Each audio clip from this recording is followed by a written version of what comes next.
Good evening, boys and girls, ladies and gentlemen. Let's get them numbers up, get it shared, get everyone tagged.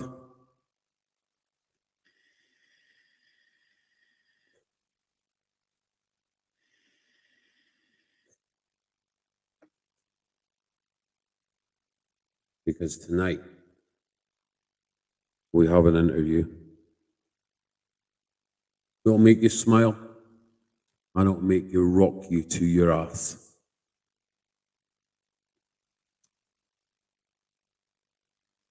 Let's get as many in as we can.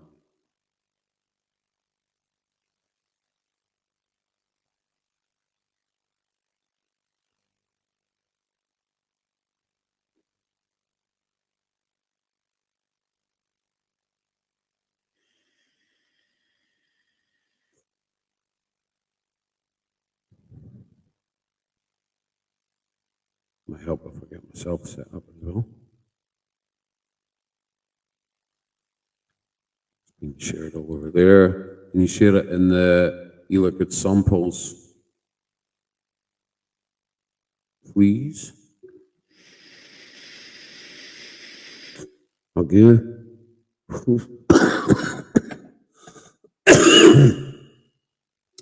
And it would only be fitting just to give you a bit of a heads up as to what is going to be happening tonight, and just a little clue as to what could be happening or who we could be talking about tonight.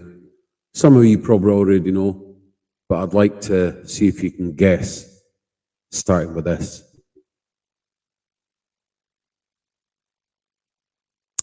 Oh dear. We're in for a treat tonight. But it would only be fitting to start. I wasn't going to sing tonight, but we're going to do this one. And then we'll get our guest in.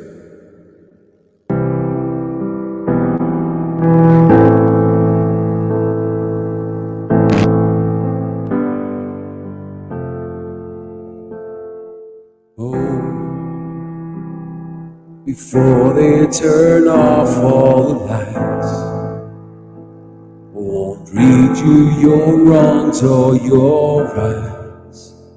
Time is gone. I'll tell you good night, close the door. Tell you I love you once more. Time is gone, so here it is. I'm not your son, you're not my father. We're just two grown men saying goodbye. No need to forgive, no need to forget. I know your mistakes and you know mine. While you're sleeping, I'll try to make you proud. So daddy, won't you just close your eyes? Don't be afraid. It's my turn to chase the monsters away.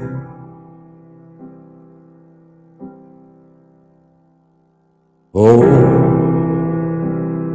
well, I'll read a story to you. Only difference is this one is true. Time is gone. I folded your clothes on the chair.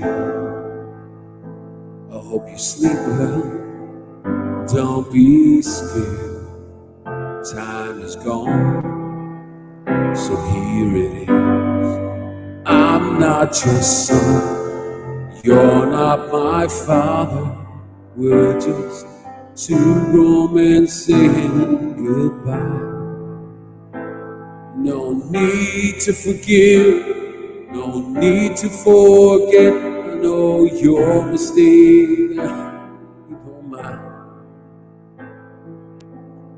While you're sleeping, I'll try to make you proud. So, Daddy, won't you just close your eyes? Don't be afraid. It's my turn. Chase a monster, sleep a lifetime. Yes, and breathe the last word. You can feel my hand on your own. I will be the last one, so I'll leave a light on. Let there be no darkness in you. But I'm not your son, you're not my father. We're just two grown men saying goodbye. No need to forgive, no need to forget. I know your mistakes and you know mine. While you're sleeping, I'll try to make you proud. So, Danny, won't you just close your eyes? Don't be afraid. It's my turn to chase the monsters away.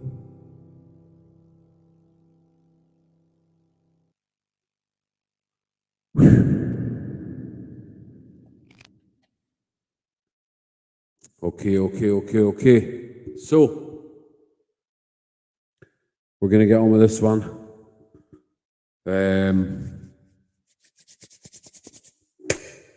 Wah! I need a thumbs up if you're ready.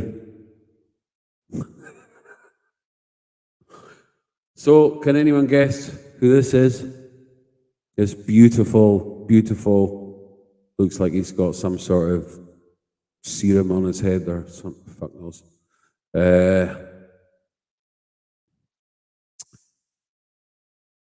So we're just gonna kick, so many comments. I will get to them comments in a second. But what I'm gonna do is I'm gonna take in my guest of the evening, who needs no introduction whatsoever, apart from the man is a fucking legend. He was born on the 1st of June 1994,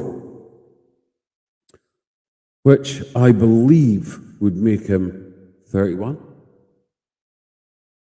Am I right? 32. 32. Fucking hell. Born in Chester Hospital.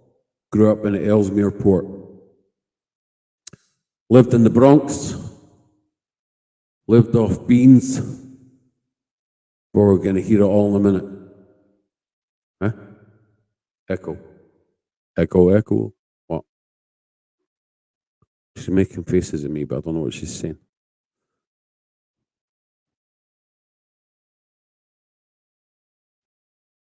Echo. What? Lovely voice on. My gorgeous special son Daniel. Love you so much. What the hell she got in tonight? Damn. So, my guest, without further ado, is my dancing partner, my partner in crime, my lover, my hater, the guy that pisses me off more than anything in the world. But I love them all the same. Boys and girls, I'll give you the story.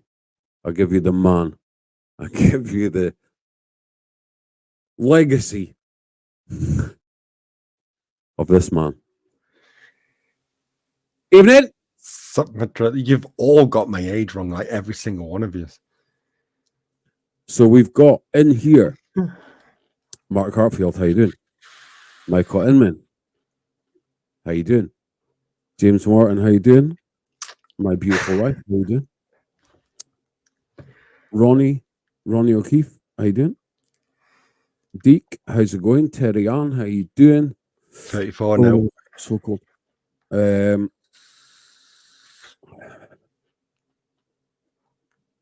else we got? Who else we got? Don't look a What day over one? 21.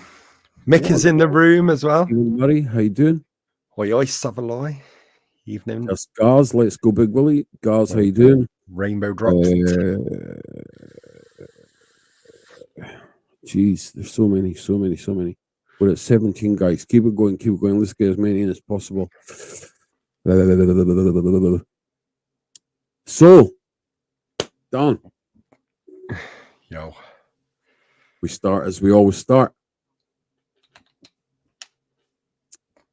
I've just said where you were born.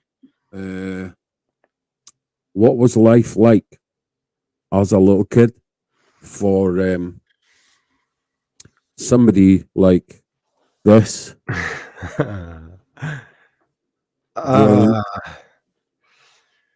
What was it like?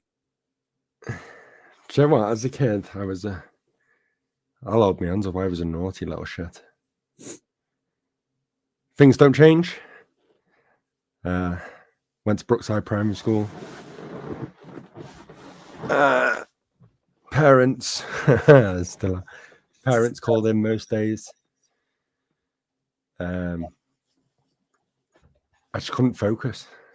I don't know what it is. School life never got on with me. But I think that's more of the ADHD side. So turn your mic up a little bit. By the time I was in primary school, I think I was diagnosed with ADHD.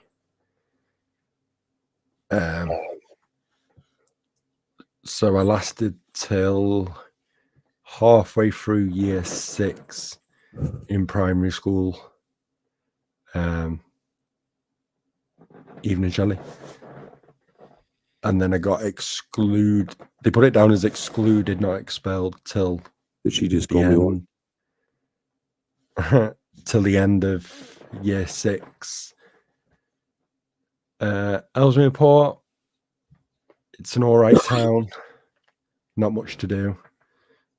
There's a park and that's about it. You go a bit further down the road, you've got Cheshire Oaks, cinema, bowling, the outlets. But I had a good childhood. Mum and Dad used to take me everywhere. Mum and Dad split up when I was in primary school. And then my stepdad come into my life when I was halfway through primary school, I'll say. And he just a quick question thrown in. How did the ADHD affect you in school? And did it affect you when your parents split up? I don't remember too much of my parents split up because I was only young. But my ADHD side, I hung around with the wrong people in school all the time. The idiots wanted to be the class clown. Mm-hmm. But I couldn't focus. So like my ADHD, if I'm given a task, I have to be given it, I'd say written down. So like if someone was showing me something and they give me more than one task, I wouldn't be able to do it. I'd just lose concentration of everything and then that'd be it. I just wouldn't do the lesson. I wouldn't join in. I'd refuse to do anything. And it's the same now. If I have multiple tasks, I'll write them down myself. And then I just tick each one off as I go.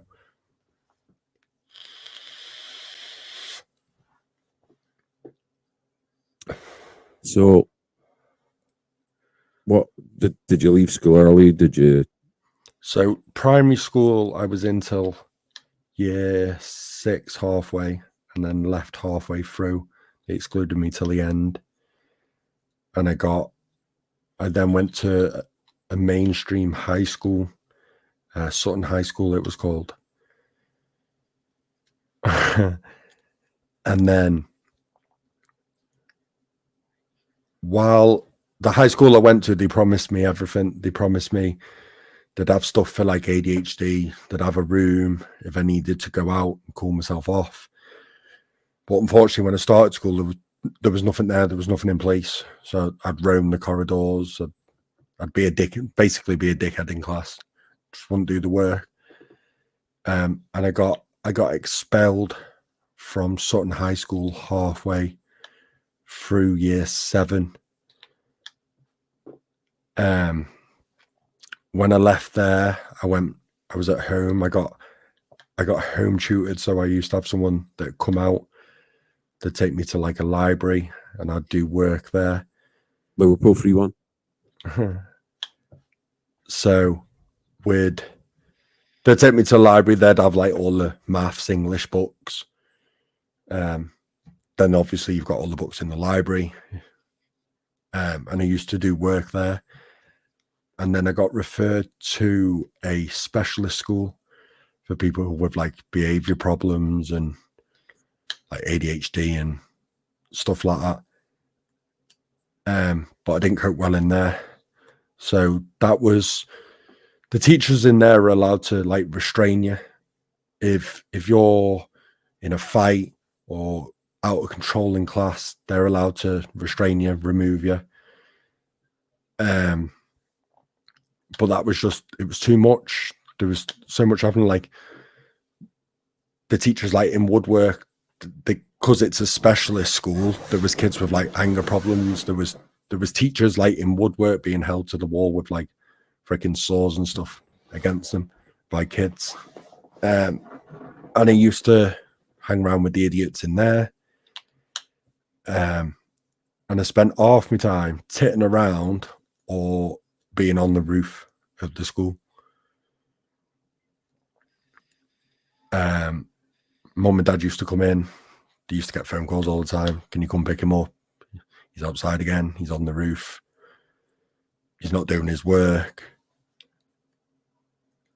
The only thing that focused that I actually went to was performing arts.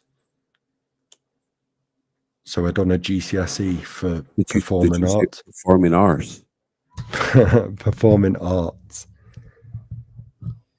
And we used to do shows, dances on. I've been to Manchester, been to like the Civic. But I always thought when I was in school, if I hung around with the idiots, then I'd be in with everyone. But then it turns out that it was the wrong thing because I didn't get the grades I needed. My ideally was to get the grades, and then I wanted to train to be a zookeeper. My first option was I wanted to be a clown in the circus. Suits you.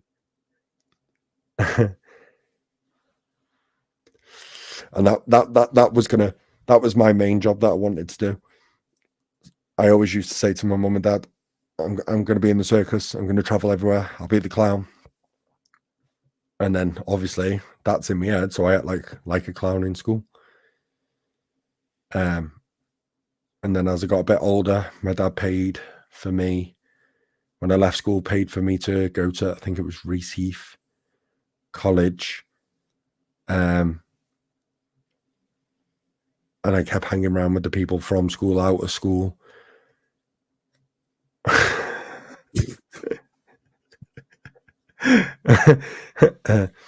So then obviously I've hung around with the wrong people, and my dad's paid a lot of money for me to go to college, and I never went. I never turned up, didn't get the bus to go there. And me and my dad stopped talking for like a couple of weeks because obviously he's mad, he's paid all that money. And then I've just been in and out of jobs since then. I've never found a job that I've stuck at, that I've fully wanted to focus on. Have you got brothers and sisters?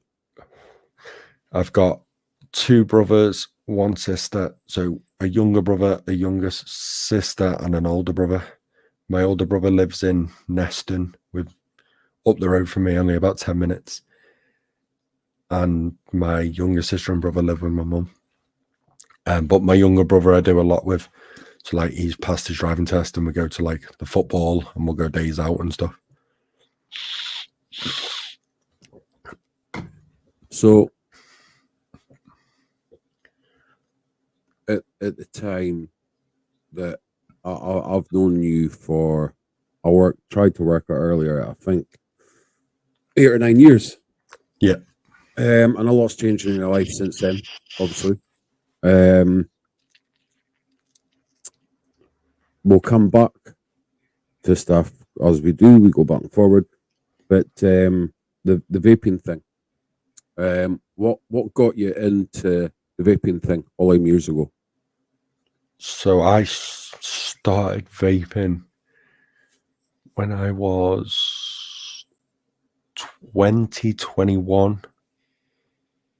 I was still smoking, and I wanted to stop the smoking and go to vaping.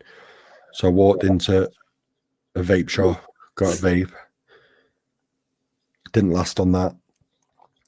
And then I was smoking. And then obviously I found KOV, and that's when ages ago I went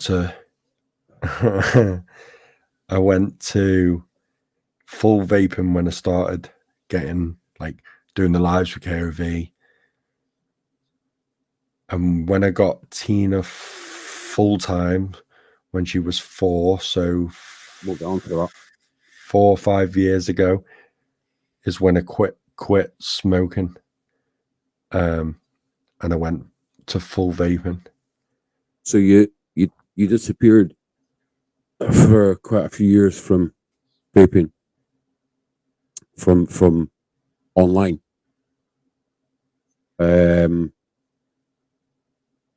And it's no secret that there was things going on at the time that wasn't that. And a few years went by. And back in the day, I understand more now than I did then. But I used to say, fucking hell, he's a boring bastard, that fucker, you fucking. But we know certain people that you were online with and stuff like that, and doing this and that with and whatever. So it was what it was, right? But yeah, it was one of them things. And fast forward a few years, we got back in touch and have never been out of touch since. Cooper retired. I had a break not long after that due to circumstances, my mum and stuff. Came back and I have to say I had a big jump up from Jamie Wicks. He helped me and Kelly to do the things that we were doing. We talk a lot about mental health and stuff, and I'll say, Jamie wanted to take a step away due to some issues and stuff, and you jumped straight up. And since then have stood there or sat there and helped me run what we do. What made you come back?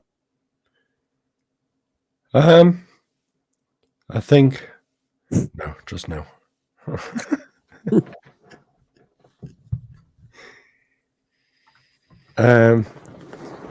I think just being on my own and not having something to focus on wasn't doing me any good.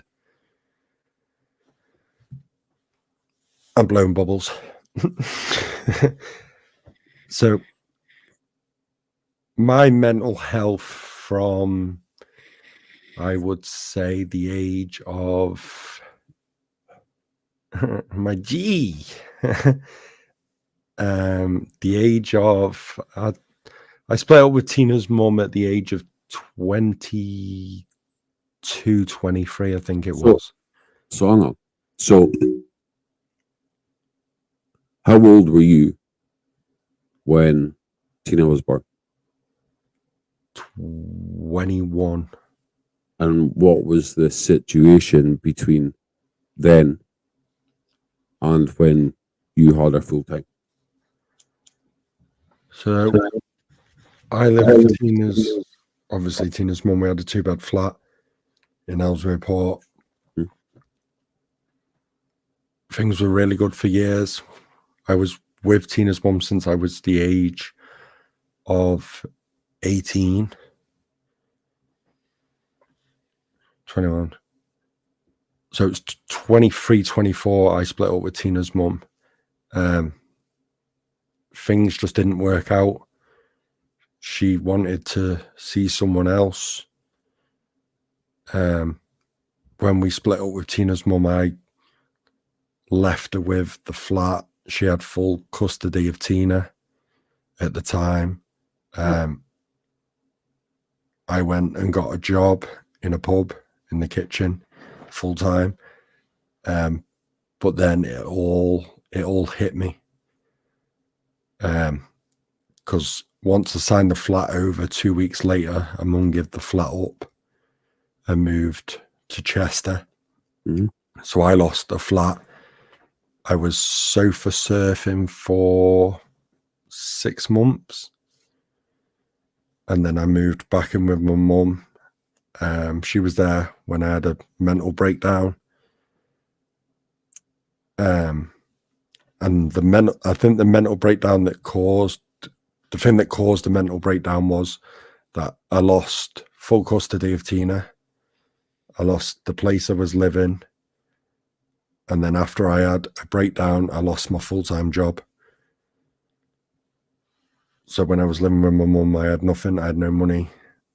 Me and my stepdad had a few ups and downs back then, but we're really good now. And unfortunately, when I had my breakdown, I got tried on sertraline, I think it's called. Antidepressant. Yeah, and I got with someone else after the breakup, and that didn't work. So like, I had everything going on, and twice I OD'd on tablets to try and take my life. The first time, I just felt really sick, and I got took to hospital, and my mum come, sat with me, spoke with like the doctors and that, took me back to hers. But the second time I'd done it, I took a full packet of them, and I collapsed on the side of a road. I was still conscious. I knew where I was, and I just remember a stranger coming up, asking what's happened. I explained to him what's happened. So I took loads of tablets, and then I spewed everywhere. And they rang an ambulance, and I got rushed straight to hospital. And I was in hospital for hours on end. I was sat in a room, and my mum and dad come. And I remember the hospital saying, if it wasn't for my mum and dad, because my dad came and he said that he's going to take me, I'm going to go live with him and stay with him, and they were going to section me. What made you want to take your life?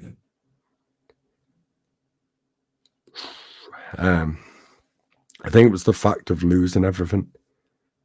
So the most important thing was losing Tina and the home I lived in, because I was in that for years. So that was mine and Tina's home. And after being with someone for like 6 years,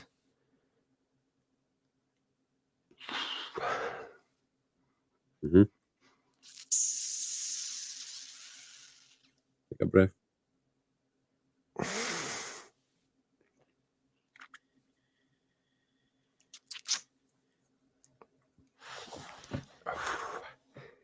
Hard times, right? I think it was all just too much. Mhm. But I took the tablets. And then I thought to myself that I can't do stuff like that because I've got Tina. And then I moved in with my dad. I think I lived with my dad for 2 years. And he took me. I love you, man. He took me to the council. We filled in forms to get on the housing. I had a letter off, obviously, my mum and stepdad saying I wasn't living there.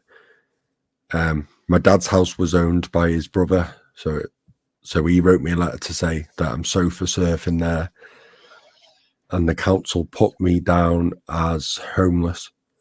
So I was classed as homeless, and it took the council two and a half years till they offered me a flat. I had a 1-bed flat in Neston. 69. Number 69 it was.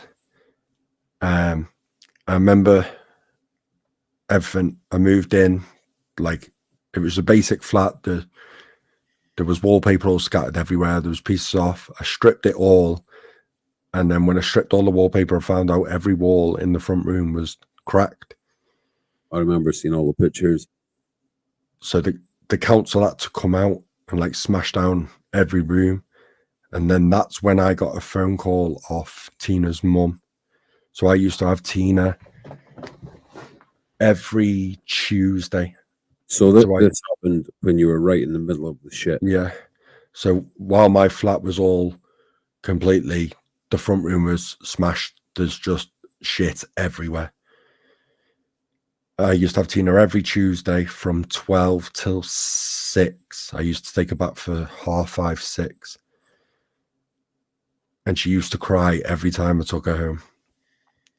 Dad, I want to stay with you. Dad, I want to stay with you. And I had to leave her, and then I had to go back and pick her up the next week. And then I got a phone call one night off Tina's mum. Tina was screaming, crying, wouldn't go to bed. And asking to pick her up.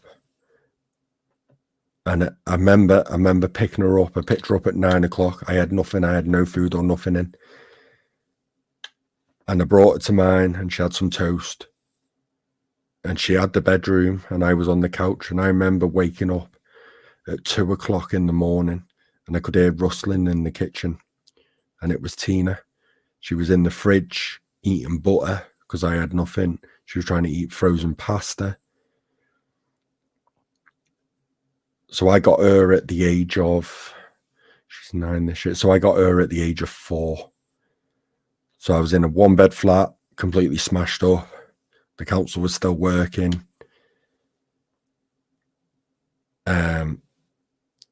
She was meant to do playgroup. So when I got her, filled all the forms in, took her to the playgroup that she was meant to go, seen it all, and then we hit lockdown. So when I had Tina, she never actually, when I first got her, she never went to playgroup, so she'd done no school. So we had to do bits and bobs at home. Was this around the time of, which is understandable, about the behavioural issues and stuff like that? Yeah. So she was misbehaved for a mum. Social were involved, not social services, but like a social worker. I had a phone call the day I got her asking, is she fed at home? What's going on?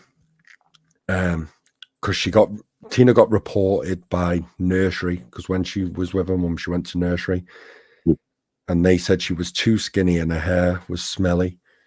And every time I had Tina, she was like thin as a stick. I could take her to McDonald's. I could cook her a meal, she'd eat it, and then 10 minutes later she'd want more and more and more.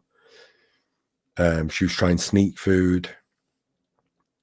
And then I got her, and then got her on like the right track. She was eating, she wasn't stealing stuff. She didn't do nursery, so we did like online stuff where she could like learn like nursery rhymes, numbers, letters. And then I applied for Neston Primary That's coming School. from somebody that didn't do well at school at all. No. So I got You taught her. I got E's in every subject in school because I was an idiot, didn't learn. I was bad in school. So then I self-taught her, and then we applied online because you had to apply online to get a school, and she got accepted in Neston Primary, which is only 10 minutes down the road. And she started in reception. I can relate to Dan taking overdose with Brown. Brendan was 6 months old due to postnatal depression, hormonal depression, $3 per table. 3 seizures. Spent the night in hospital, was so close to death, bless you, Dan. I'm just going to go through a couple of these. Best flat in the block. Being there, Dan, you're doing good. Just remember one day at a time. You've done amazing with her. Look at that little lady now. She's amazing and smashing life because of you. Dan, you're a great dad, Tina. She's adorable. Incredible. You should be very proud. But like, so I took her, she started reception, didn't know anyone, felt isolated. I used to drop her off, stand in the corner of like the playground. So, because they didn't want to talk to anyone. And then I'd leave, come straight back home, and then that'd be it. I'd be in all day. And then it was one of the days, one of the mums spoke to me, like introduced herself saying, my child says that Tina's his play buddy.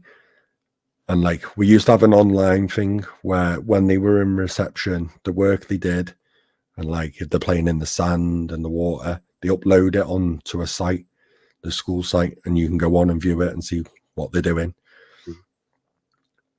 And then obviously one of the mums spoke to me, and then I started speaking to everyone, and I got to know everyone. And then that's how I've got a friendship group. So like when I go out on a Friday night with all the mums, I'm the only male there because there's not many dads that go to the school. It's all mainly mums.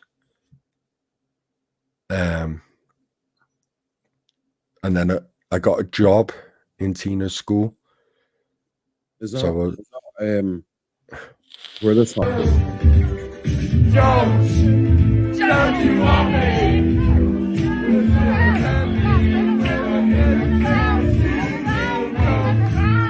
Don't you want me?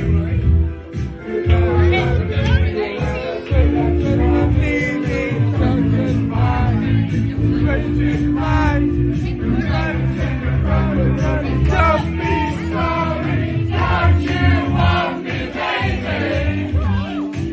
Don't you want me, love? Don't you want me, baby? Don't you want? that's a messy Friday night out. Them kind of Friday nights we're talking about. But behind me, one of the mums made me that. So that's all the people I go out with on it. Oh shit. Friday night.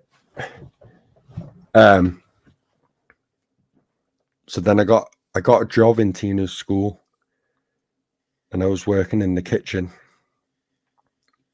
And I was there 2.5 years. And when I left, we had a big burst of behavior problems from Tina. And we had a worker in the school. Tina used to refused to go in. They used to line up in the morning, and every time I left, she'd push the teacher and she'd run. And she'd latch on to me. And then we started having meetings in the school. So Tina would go and see like the one-to-one worker, and they'd have a chat. And it boiled down to, we found out in the end, it boiled down to her behavior was because I left the school, and the fact that she can't see her mum. So she hasn't seen her mum since she was 4 years old when I got her. Mm-hmm. She has a phone call a video call every other Sunday, but then lately it hasn't been that, because Tina's now at the age, she's 8 years old, nearly 9, where I give her the choice now. So her mum will text me on the Sunday saying, does Tina want a phone call? And I'll say to Tina, your mum's text, do you want a phone call? And then it's up to Tina. And the last 2 weekends, Tina's said no.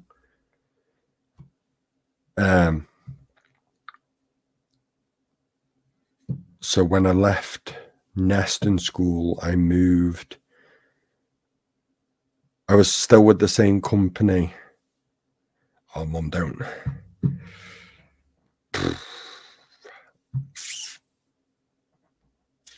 Let me just hold you there a second and read to you these.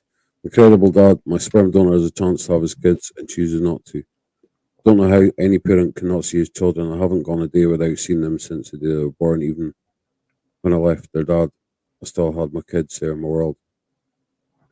This woman here, such an amazing dad to Tina. So proud of you. Tina is so lucky to have you in her life. You and Tina have so many friends now, and you're special to so many people. Listening to this, I have laughed and cried. You struggle, but you keep going. And put Tina first, 100%. I'm always here for you both, as I love you both endlessly. You should be proud, son. Not just that, though. I'm going to read this because I did speak to your mum earlier, and I'm gonna read this out, and just to show you that.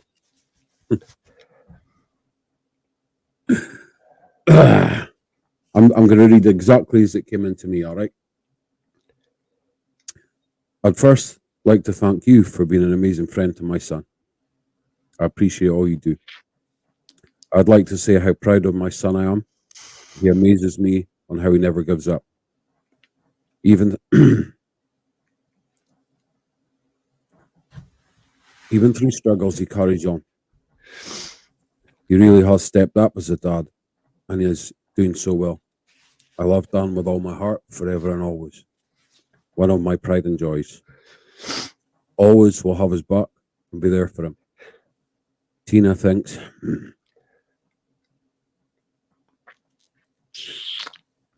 her dad is funny, kind, lovely. She loves him always, lots and lots. Dan, you don't realize how loved and special you are to so many. But believe and trust your mum when I tell you how amazing you are. Keep going. Because you've got this. And you've got so much more good times to come. Hugs and kisses from your ever proud mum.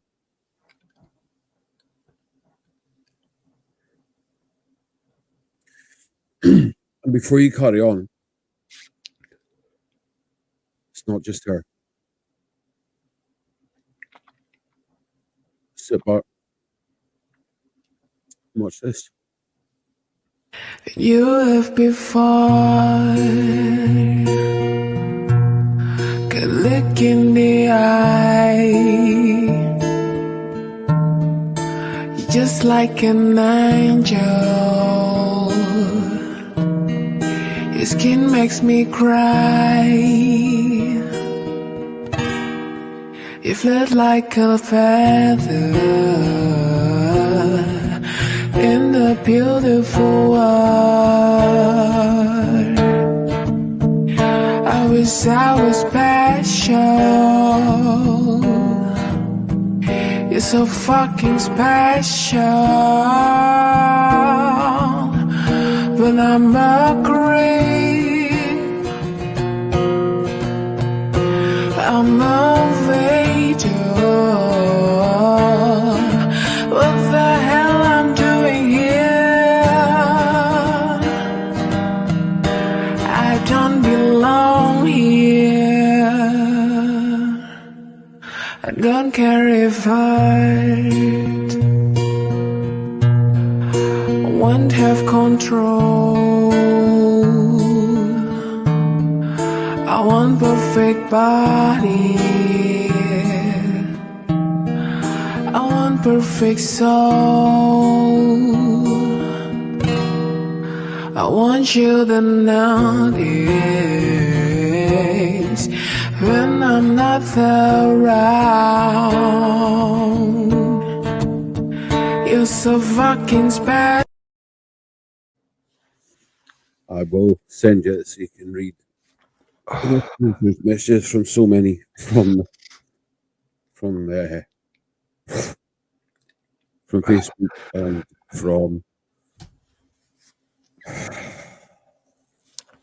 and from Discord. They've all been on it tonight. That's why we were late. I've written something down here, and I'm going to read this just now before we carry on, because I don't think I'll be able to later. Right? Okay. And I've just said this. If anyone hasn't put a message in,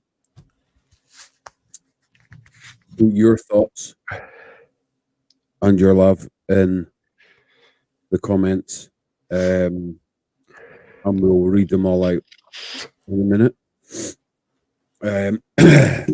Dan, I've known you for nearly 8 or 9 years. We've had a long road together. We didn't talk for a while. I guess life got in the way. One thing or another. But since you came back, we got closer than ever.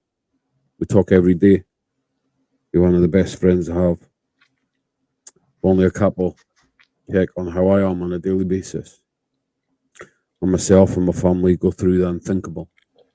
But no matter what you go through, no matter how much you struggle, you stand by me. Since Cooper retired, you stepped up. You do so much. People don't realise and people don't know. And I know firsthand how much you struggle. I've been there. But you fight and you win. You're an incredible dad to Tina. An incredible girl who idolises you and loves you so, so much. But you've been there for me. You've kept me standing when I could easily have fallen. We know the journey. We know. But we do it together. You're like a brother, but you are family. To me, Kelly, and all of us. And all the friends. You should be proud of what you do, even in bad times, because you're an amazing man. And I'm proud. I'm really proud of you. What you do every single day to make someone smile, even when you hide your own. That doesn't make you a friend or a brother. It makes you a legend. And you encapsulate everything that legend means. Not just that. To many people, you don't realise you're an inspiration. And I love you, brother.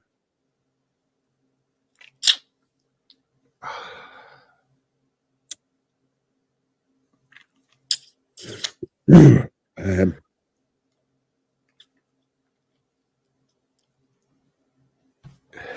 absolutely smashing it, Daniel and Lee. Massive respect to you. Always here for you if you need it. Kelly says, so many people love for you, Dan. Keep being you and smashing life for you and Tina. Hunky, are you married? Deep, Dan is a fucking legend and always keep being you. You're smashing it. And your mum. Love you, Mum. I don't know who this is, but we're going on there. It's Kate Kate. Gorman. It's one of my friends. Dan, you're an amazing dad and friend, man in general. I don't think you realise just how much you're smashing life right now. Believe in yourself.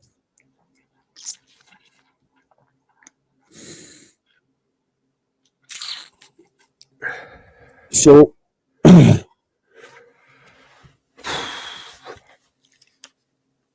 everyone is there for you.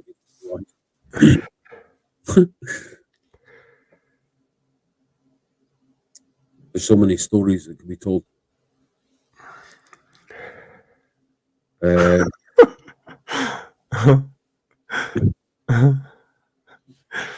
Only a mum. Only a mum.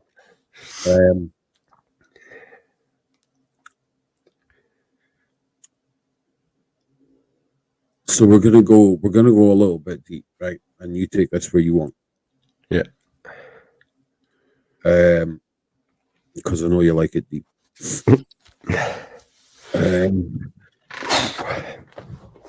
Things get bad. You have bad times. You struggle. As long as with ADHD.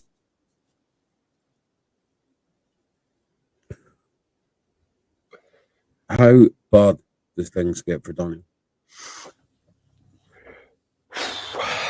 Bad. I lost. I've just recently lost my job due to my mental health. I had to leave. I moved to a job that was more hours and some more money. I was in a long distance relationship that I didn't realize was toxic. Look at that, man. Right. I was with her 2 years. She created a bond with me.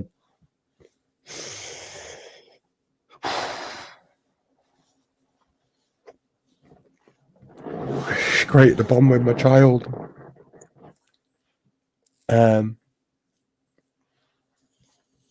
It just got worse. Arguing. Couldn't do what I wanted to do. And then to top it all off, I got slated online. Mm-hmm. I got called a narcissist. That I didn't make a priority. I went through a stage of self-harming again. So I've got scars again that probably aren't going to disappear this time. And then I had to, with the help of my mum sat Tina down, and we cut all ties, blocked. Because she wanted to stay in touch with Tina, Yeah. so you split up, which was not. So we split up. We were still talking. I got accused of stuff. And then I blocked her. Tina still had her on Roblox. And they were still talking. But then when I sat and thought about it and then spoke with my mum, it's not fair on Tina, because then it's the same situation as she's in with her mum, where she's going to talk to her, but then she's never going to see her. So I asked my mum to speak with Tina. So my mum last weekend took Tina and sat and explained everything, said that we've had to remove her off a game and that she won't be able to talk to her again and whatnot. You kind of told her before that, though, didn't you? Yeah. I explained to Tina that sometimes in life, two people don't get along and they go their separate ways. So me and my ex-partner was no longer talking, and we wouldn't see her anymore. And Tina was all right with that because she still had her on the game. And then my mum explained that she can't have her on the game and speak. So my mum's took Tina away for this week. So this week's been harder for me to focus and deal, because normally I've got Tina here and obviously feed her. We go out places. But this week it's just me. And this week's been harder than normal because I've been in my own head all the time. In Discord. And in Discord. But it's giving you that break. I know because I speak to you all the time, but to put it into context, this last week, all I've heard from you when we've talked privately is that it was really hard.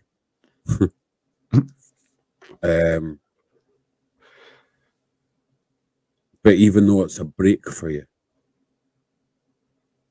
every day you still said, "It's weird Tina not being here. You missed her." Yeah.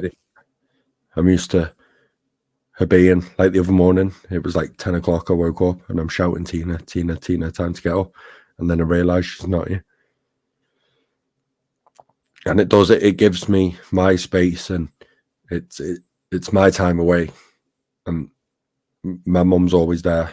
Like, if I ever need a break, she'll get my stepdad or my younger brother. They'll get in the car and they'll just come and pick her up. But from having her full time and having her every day to her not being here for a week is like, it's mad. Like, it baffles me. I don't know what to do with myself. Because I'm so used to like a routine. Like on a school day, it's up, take her to school. And then I get them couple of hours in the day to myself. Do what I want to do. And then I pick her up. But then like now it's like I get up in the morning, tidy up and whatnot, play my game, go on the PC. But then after a couple of hours, it's like, I don't know what to do next. And then I slowly feel myself dipping. And it's normally through the day, like a normal day when Tina's here, I'm all right through the day because I'm busy and whatnot. And then when she comes home and whatnot, I'm busy. But then when I put to bed, that's when it hits me. And your way of dealing with that is the gaming and the streaming. Yeah. And just to give you a quick look at what he does, goes a little bit like this. Ashley with the Galaxy! Sensitive content warning. Yeah! Let's see this one. Oh my! Right. Schnott Wilson. So I want to see this. Look at the spectacular bat!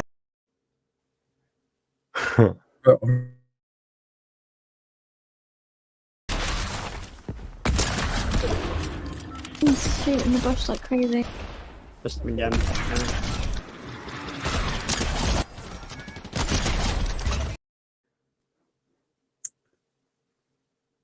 So gaming's been your thing.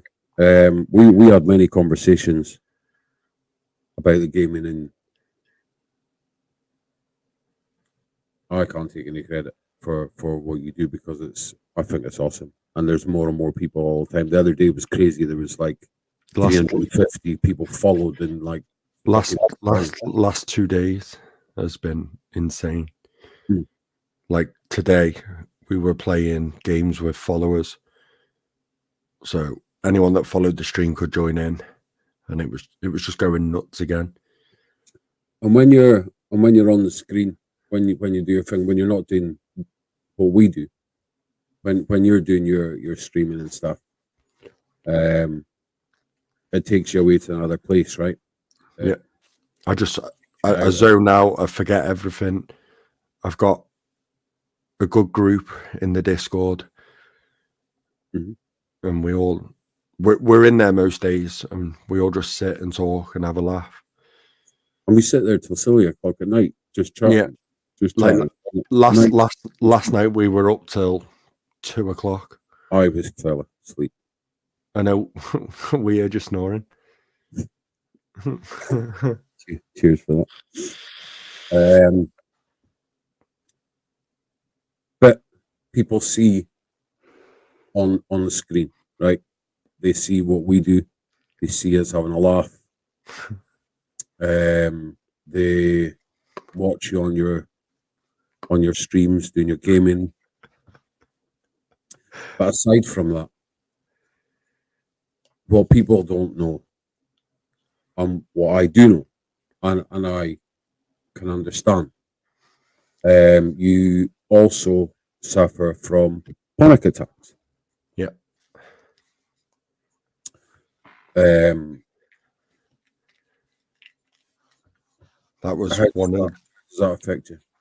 that was one of the main reasons I lost my job. So I get anxious. I don't want to. My safe place is my flat. So it got to a stage where I'd take Tina to school. I'd come home. I'd lock the door. I'd put the chain on, and I'd sit in the flat all day.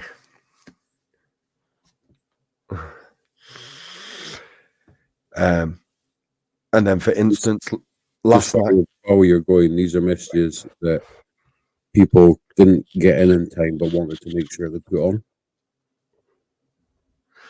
on this one.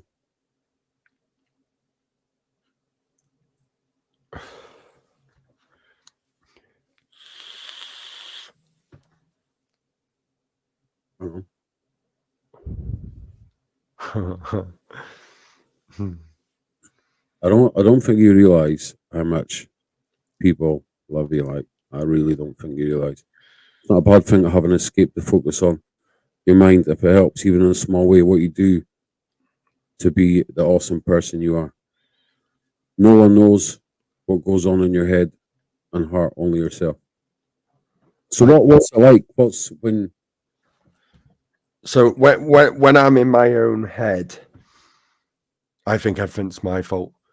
So like everything that's happened, for instance, a relationship breakdown, losing my job, I get in my own head and I blame myself. And I think, is it me? Have I got a problem? While you're talking about that, you will clearly put your hands up, as I know, and relationship wise and stuff like that, say that you're not innocent. No, I'll put my hands up when we've had big arguments and stuff. I've threatened to kick her out the house. I've packed her suitcase and I've put it outside, threw it outside the front door and told her to leave. But I'll willingly hold my hands up and say I've done bad, but I'm not a narcissist. And as much as it shouldn't affect me, because it's not true, ever since that has been put out there, it's affected me. And we've talked about that a lot.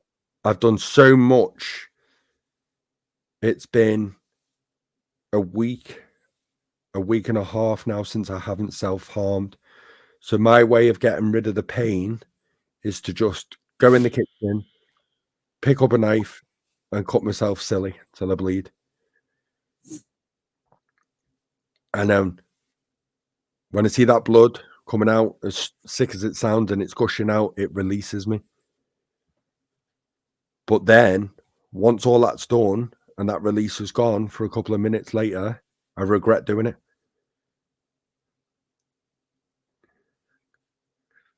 And the panic attacks, I can't control it. So I get anxious. Sometimes I never used to go out for a coffee because I just couldn't bear to be out. Like, for instance, last night I was in bed, couldn't sleep. I woke up in the middle of the night and I felt like I couldn't breathe. And I ended up having a panic attack. But I've got scars that I'll show. Like, I've got scars all over me. because that's the only way I could think of was to get out. And there's so many people there I can talk to, but I used to just bottle it up. I'd keep it all in. I'd self-harm. And then my friend Zoe across the road, who like I'm really close to, one of the mums, I take her kids to school for her every day because she goes to work. I go and pick the kids up and I take them with Tina. And I'd cut myself. I'd be in a mess. I'd need like steri wipes and stuff. And I'd ring Zoe.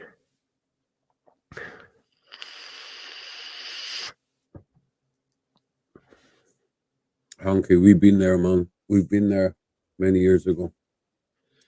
We know everyone struggles in their own way, and it's how you get through it, the marriage, you know. And I'm not saying too much, but I know what it's like. That's for next week. No woman is worth losing your life for, says Shirley. 100%. 100%. And I think it's the fact that I've always been in a relationship.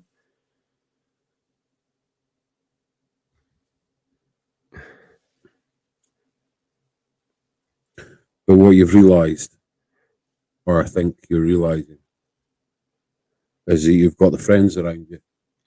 Yeah. That matter. And sometimes relationships come and go until the right one comes along.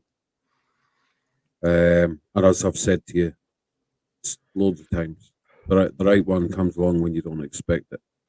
And when you're going out on a Friday night with fucking 25,000 mums, then, you know, it is what it is. But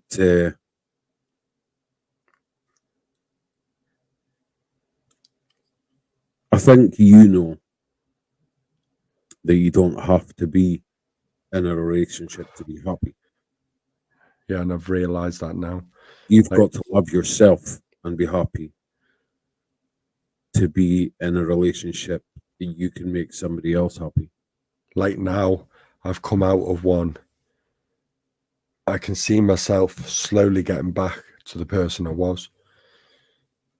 So like the nights out, I can be myself.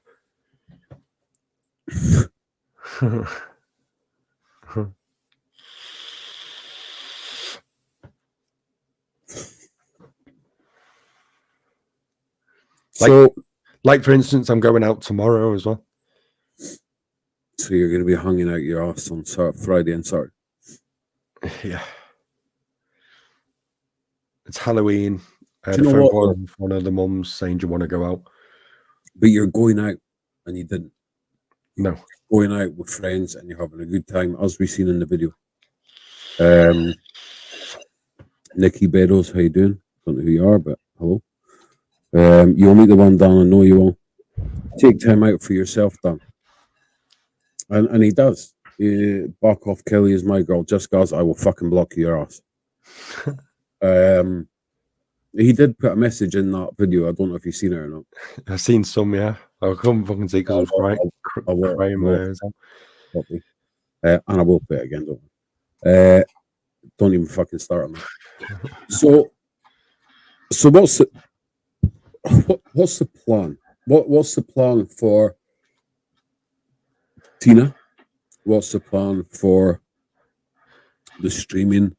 What's your aims and goals? Because the way I've seen it recently is you're putting everything you've got in to try and make something that was nothing.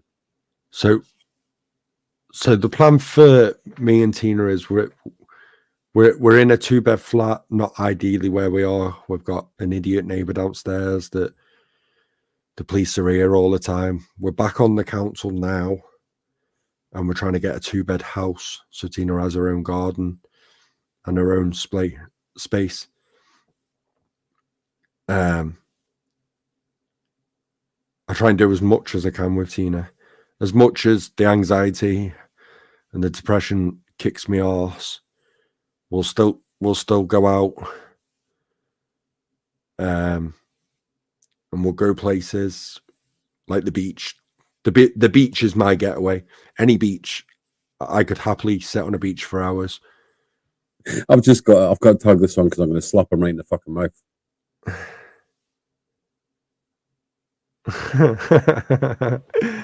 I'm just going to read this. No, I'm not going to read that one. I can't. I'll read it. Steve Hanky he's more than the right one. He's a massive pain in my arse, but I wouldn't have it any other way. But can't say too much about him or he'll get a big head. But he's my twat in tinfoil. My partner is BPD. I self-harmed and spent years and years battling mental health. I love it daily and experience it daily. She spent years in hospitals and care system. So if there's anything, and I mean anything you need to speak about, I'm always at the end of a message. Though. Thank you, James.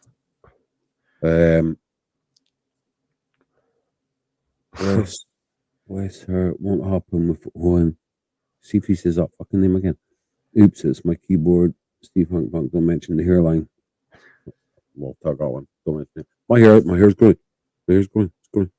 But my plan for me, so tomorrow, for instance, I'm going to see my auntie who works doing CVs, application forms, and we've found a job that I want to apply for in a high school in the kitchen, 16 hours a week. And I want to get myself back into work as much. I've had the time off from losing my last job, but it's now getting to the point where it's driving me insane being in every day. And it's getting to the point where I feel like I'm stuck in a routine and not a good routine where I'm taking Tina to school, I go for a coffee with some of the parents, and then I come home. And the streaming,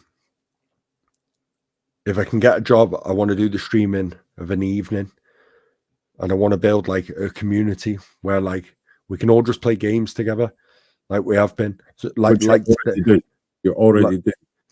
Like today, for instance, where people are following and we were getting people in, we'll play a game with them, and then we get the next people in, and then we organize like a Discord night. So everyone that has joined the Discord, we'll get all them in a game. Can somebody just tag his TikTok in the comments?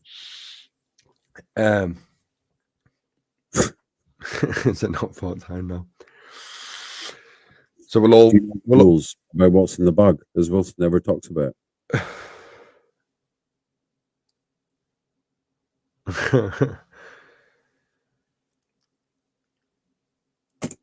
Visit me here. So ASAP done. We can play hide the sausage. Sean. Sure. So the platform is growing. With I'll have a look now. When I first started streaming, I was only on 1,000 followers, and I used to go live every day, and I'd stream to like 1, 2, 3 people, and then I'd say the last 3 days, it's just gone absolute insane. Like people are following after follow. I'm now on 2,272. So in the space of a week and a half, I've gained over 1,000 followers. Consistency. And that's what it's been. So like while I've been off work, I've done streams every day. The beach is the best take after mum there. Everything will work out. Just keep going. Keep being amazing, Tina and me. Say good night. Love you. Love you, mum. Love you, Tina. Just let me break you a second.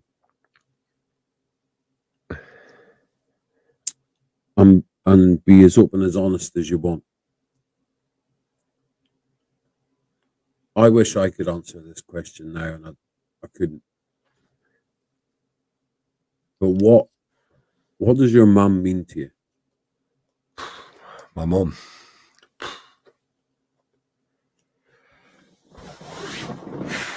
My mum's my world.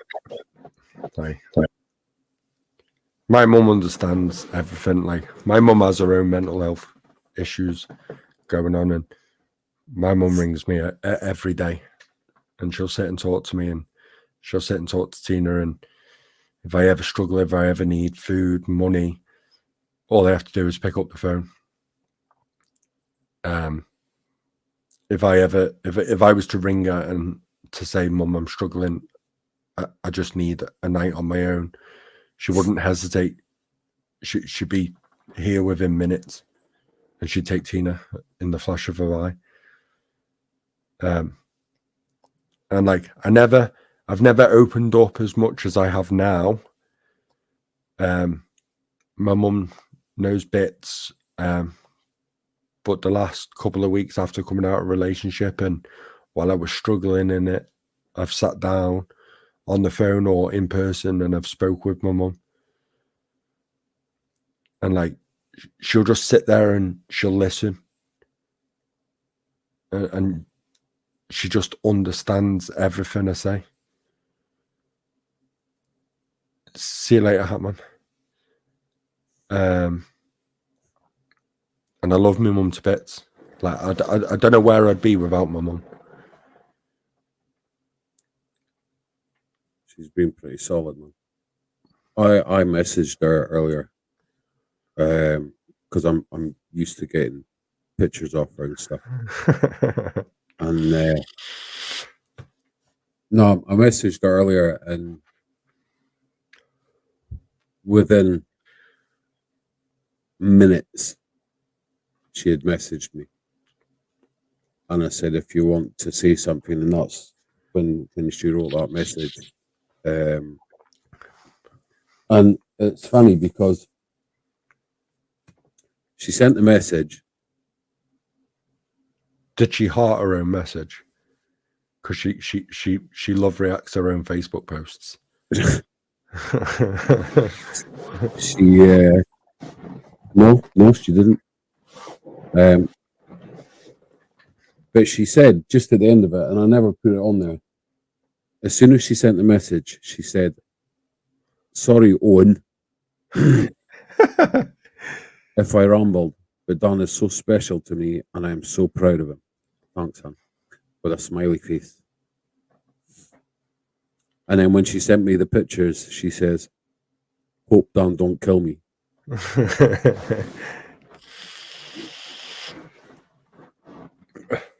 I've got some belters.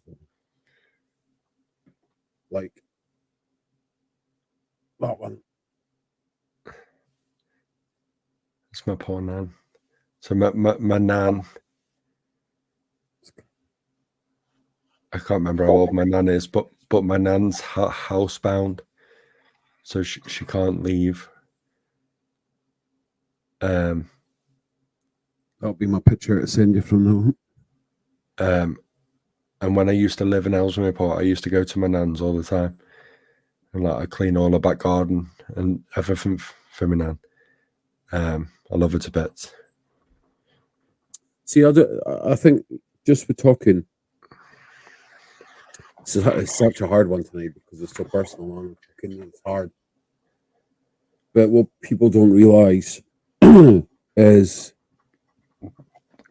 this guy does so much for so many people when he's fuck you, James. When he's stuck in his own shit. But he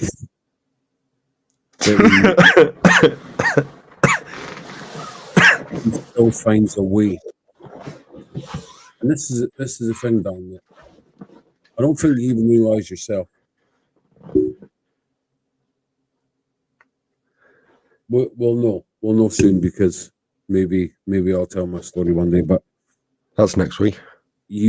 When you're in a situation that's tough, and you pull yourself out of it, and you don't even realize that you've pulled yourself out of it, to do things to make people smile, to help people out, to give them a hand. Somebody calls you, you're there. you're coming out of your own comfort zone to be there for someone, and you don't even realize you've done it until you come back home. And if I'm right, it's not till you come back home that you realize you've just done something, but you feel shit Yeah. at the same time because you've come out of your comfort zone, but you still do it to help people. I Ah. would, as much You- shit as I will ever go through. All my close friends, I will always make sure they're all right. But you should know, fuck you, Shelley. You should know that by doing all of these things, by coming out of your comfort zone, by going and doing these things, by having your nights out, by helping people, by going and helping people when they call you, by doing whatever has to be done for Tina or whatever, all the things that you do, you should just be proud for that. When you come back home and you feel shit, you should think, I done that today, and that's a step. And I know sometimes you don't, because you go straight on the Discord and you Yeah. tell everyone you're going to stick one up their ass and all that stuff and whatever else. And like my younger brother, I've always, out of my brothers and sisters, I've always had a bond and been really close with my younger brother. Like when I lived at mum's, we gamed together, and when I stay at my mum's, I sit in my brother's room. And now that he drives, so like when I go to the football on a Saturday, my brother comes, he picks me up, and we both go to the football. And Saturday just gone, you watch Everton Goodison Park. Fuck off.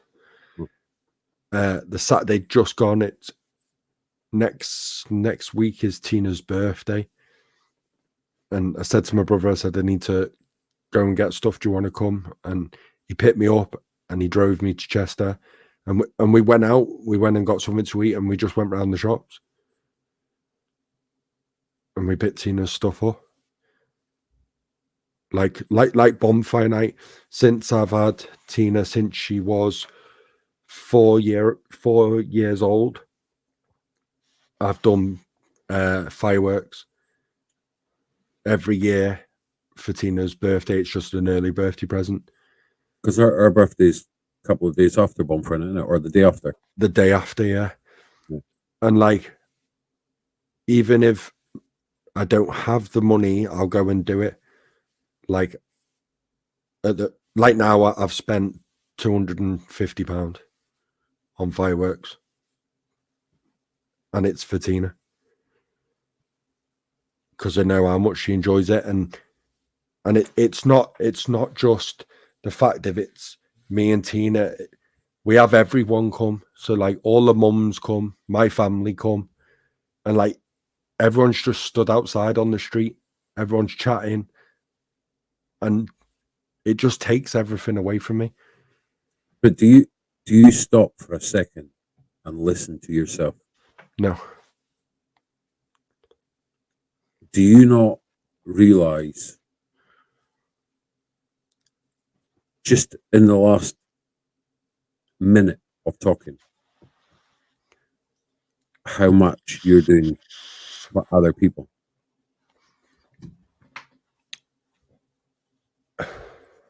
I don't realize it. I do it because I care.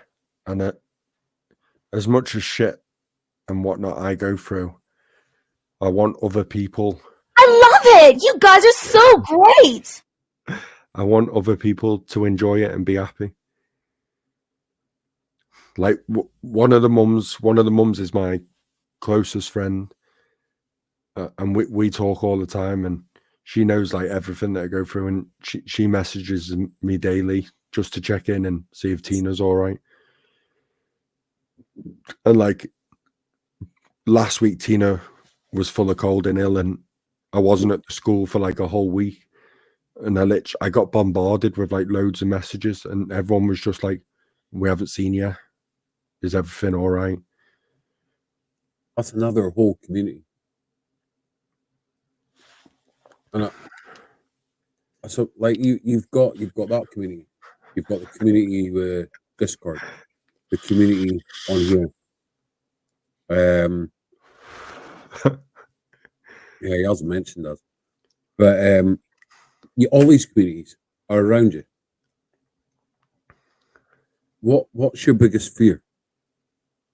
My biggest fear is letting my mental health getting back to the stage was when I broke up with Tina's mum and I cut off everyone. I don't want to lose the community I'm in now with with like all the mums, and like you and Kelly, it gets to the point where if it was 5-6 years ago and you messaged, I wouldn't open it. I'd literally ignore everyone and I'd sit there on my own. So answer me this. 100%. 100%. If you've got from that stage to this stage, we talk a lot. See, this is the thing, right? We've done quite a lot of interviews. We've had a lot of chats on a Wednesday night, on the night session. And we talk a lot about mental health. But we never really talked about your mental health. And this is what the point is tonight. That people don't realise till you tell. But how do you think you got from that, what you just talked about, to now? And if it is your biggest fear that you lose everyone or whatever, do you actually believe that all of these people that support you and love you would leave you? After tonight, I don't think I could lose anyone. Like, as much, if I blanked someone, I know my phone would be non-stop, and I know you and Kelly would be here within minutes.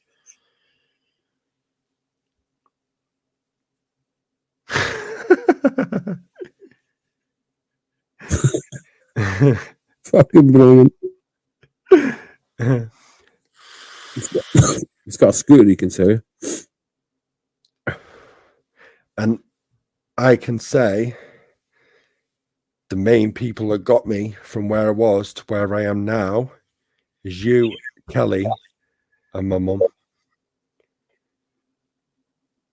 If it wasn't for you and Kelly, every day, no matter what shit or what you two have got going on, I will receive a message every day.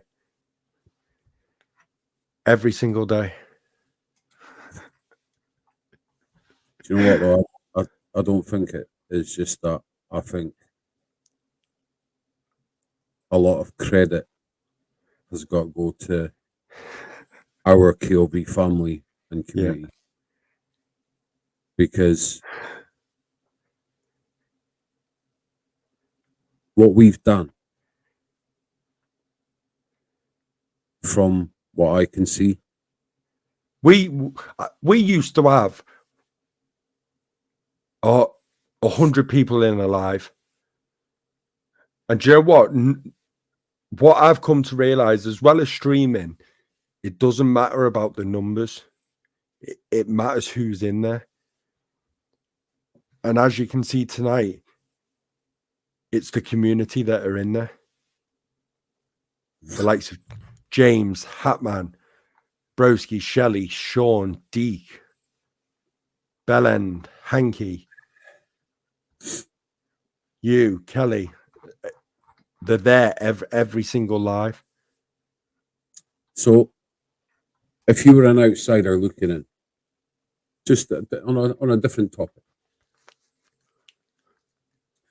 from the KLB that we used to be, we still stick to the same morals and the same ethos, as people used to say, of being together and stuff like that. How do you see it change? How have you seen it change from outside The, to the, now? the change I see, there's still drama, but there's not the drama that you used to get. Hmm. You used to have the people that come in for the free shit. Because everyone does it. Everyone wants free shit.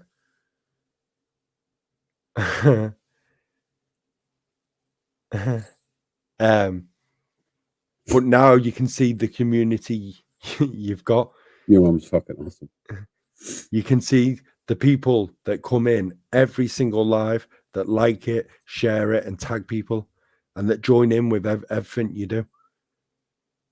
I mean, And it proves the big numbers you used to have, they were just in there to try and get the drama and to try and get the free stuff.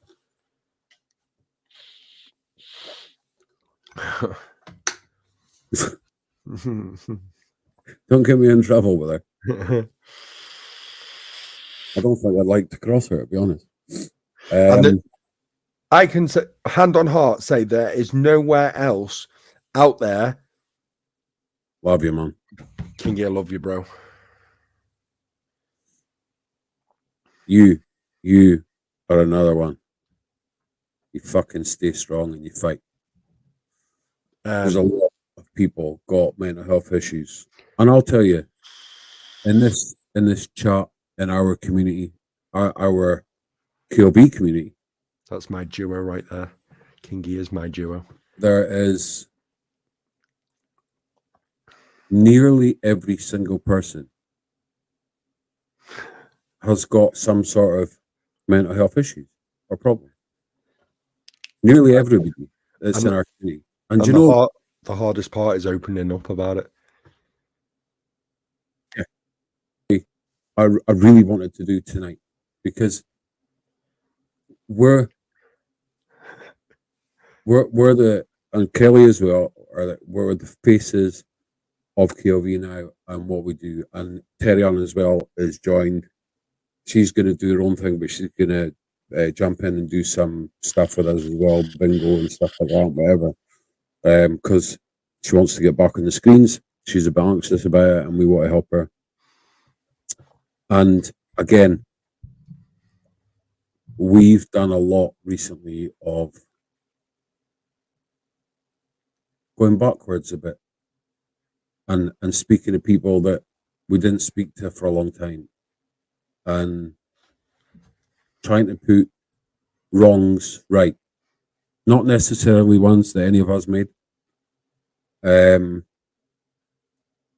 the only way to build a community, in my opinion, is to give all you've got. And until you go through something in life, I don't think people realize until, and you know this, and this is coming to you, but until you hit the bottom, yeah, you don't know what you need to and get back up. There's no community out there that do what you do. It's not all about vaping. And that, oh shit.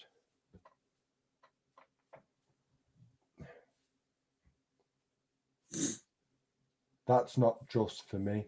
So there, I got a parcel for me, but Owen and Kelly went out their way to do it. Well, Kelly went out of her way to do stuff for Tina. Because everyone matters. I mean, look, we've got people that have just been added in to the community that don't even vape. And last night, Ash won the Golden Box and Bingo. You froze, Wilson. Jump out and jump back in. I don't know if I can. I'm going to try. While I do, you just... While I do, I'll remove. It's not... See, you don't vape, Kingy, and this is what we're saying, but before he froze, it's not all about vaping. Ashley won the bingo on Tuesday, and she'll receive a box that has nothing to do with vaping. It'll be stuff that she likes. But while we're here, we'll give this a quick play. Hope you always know your worth, though I know that life can hurt. Hope you know that you can turn to each other. Hope you learn to trust your voice, make mistakes and make some noise. Hope you never lose your joy or your hunger. Girls, you were born to run, to reach the stars and chase the sun. Girls, you were wild and free. The wind is at your back, the world is at your feet. Sometimes life can feel unfair, broken hearts you can't repair. Sometimes you might be scared that no one gets you. It's not easy being brave when tears are falling down your face, but that's how you'll find your strength, so I'll let you. Orbs, Kelly, my wife. Do you know, this is quite hard to do because you know what I think about you. But sometimes in this world, there's unsung heroes. Unsung heroes. Can't get my words out, but I'm going to try. You are amazing in every single way. You have done everything that you've done to get Harper as far as she is within her cancer journey. And no mum should ever have to deal with that or go through that after having lost one already. You're the most amazing, incredible mum that I've ever seen in my life. I'm just proud to be part of that journey, proud to be your husband, proud to be a dad. And not only have you done what you've done, but you saved my life too. And forever, forever, I will owe you that. You're the most amazing person in the whole world. And people don't always see you on screen, but they don't understand what you do behind it, and what you do at home, and what you do to keep the family together, and what you do,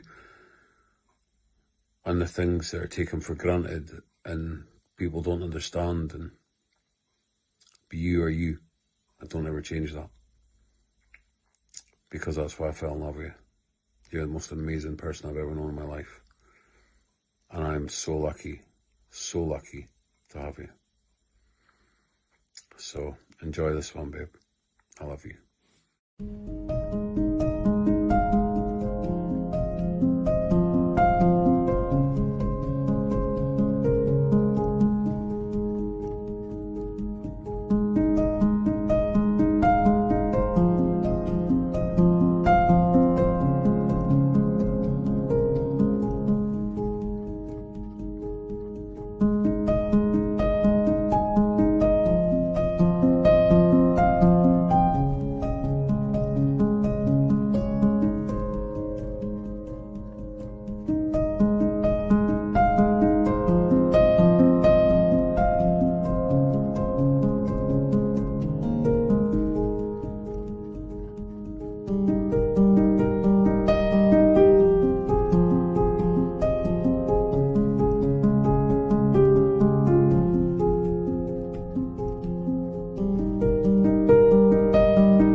to someone's hate. Like you stood all alone. Have you ever felt this way? Have you ever been betrayed? Labeled words you just can't say. Suffered silently, wanting to be erased. There's a reason to believe again when faith is nowhere to be found. Try to find strength to try again and stand on solid ground. You keep searching for a hero. You just want to find a friend. You just want to make a difference. Bring this battle to an end. All the words that make you stronger. When you learn how to look within, 'cause you're the hero that you're after. You are the hero, hero. You are the hero, hero. You are the hero, hero. You are the hero. Have you ever wanted peace? To feel the freedom of release? Whispered quietly, but now it's time to scream. 'Cause mercy triumphs over judgment. Light will always shine in darkness. Ooh, and you won't get the best of me. There's a reason to believe again and stand on solid ground. Yeah. You keep searching for a hero. You just want to find a friend. You just want to make a difference. Bring this battle to an end. All the words that make you stronger. When you learn how to look within, 'cause you're the hero that you're after. You are the hero.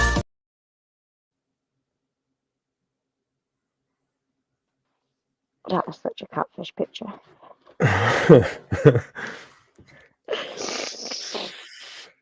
Oh, So now we just have to wait for Wilson, boys and girls.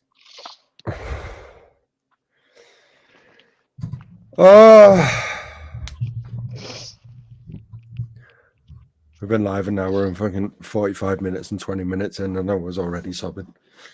can I go now? No. Right. You know, I didn't expect to press that button tonight, but I missed anything that might have been said. Today is a hard day for Kelly. It is the date that she found out 7 years ago that things weren't going to go right. And in the last year and a half, we had to go through some stuff that nobody should ever have to go through. But I wouldn't ever have been able to go through anything like this without you and how strong you go through it. You see the tunnel and you fucking walk and walk and walk no matter what comes. And I am so proud of what you do.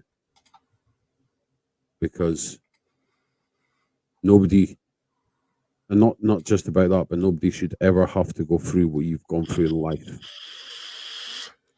And you still show up. You still do what you have to do. You still do everything you have to do for the kids without batting an eyelid. You never show any breaks.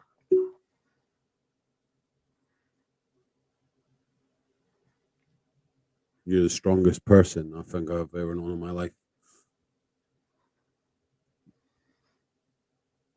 But you don't show any signs of weakness because, in your words, you don't have time for that when you're a mum. But you do have time for that because you got me. And as I said before, I'll spend forever trying to make that how it should be. So I just wanted to say I love you. And so's everybody else.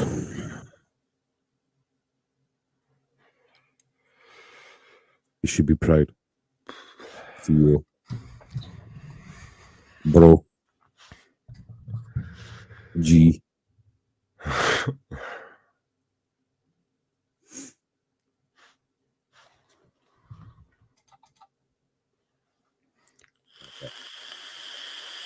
Well, and you are family, man. All you guys are. You don't realize, you know. You just don't realize. But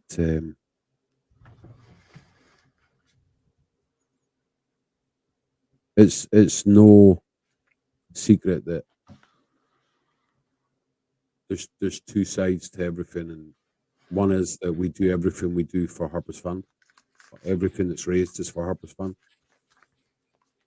But we also do it because we genuinely,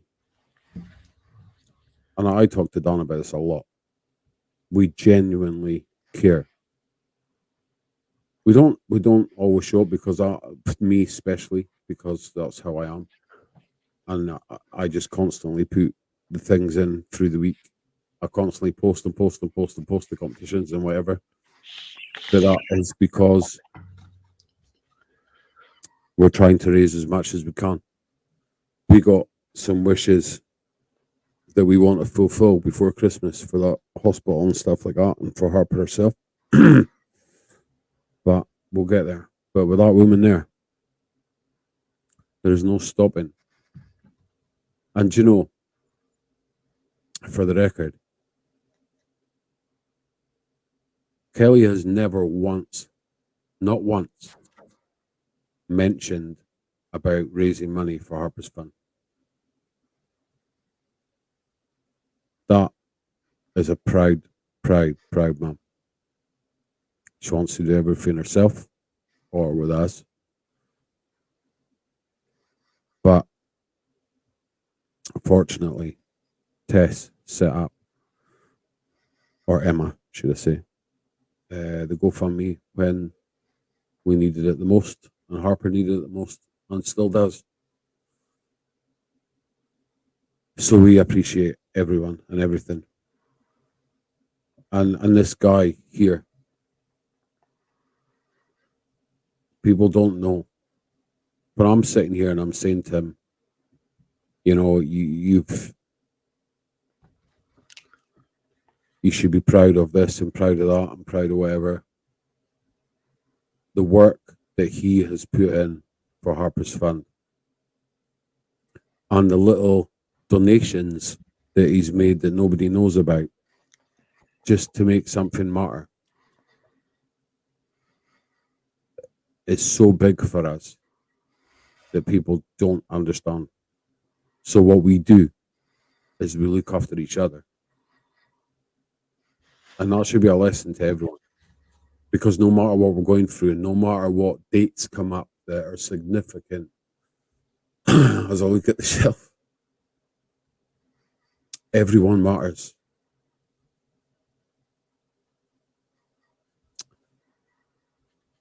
Everybody knows the story with Kelly. And it's not about Kelly and I, but I just want to say it. 7 years ago, changed their life forever. But we are a family of 6. And we always will be.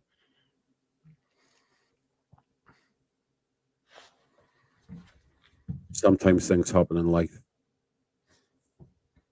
but you can still keep people alive in your heart and in your head, especially with the kids. They talk about on a daily basis. It's incredible. That's a bond that you can't break, no matter how much you try. And this guy here, we got a bond nobody could touch. He's, like I said, he's held me up in times that are unspoken and people don't have any idea. that would have been very, very easy to quit. And as much as he goes through, he won't let me quit. Nope. And we do it together. And with this one down there that's hit her face now,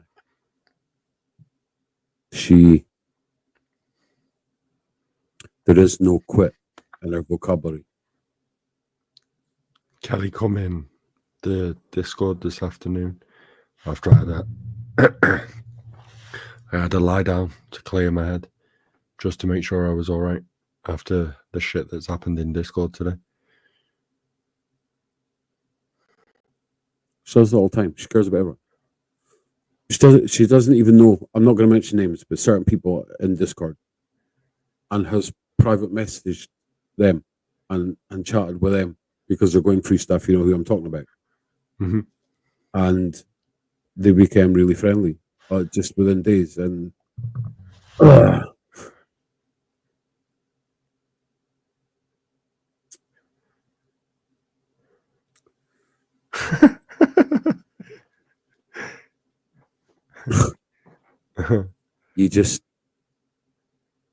you can't make that shit up.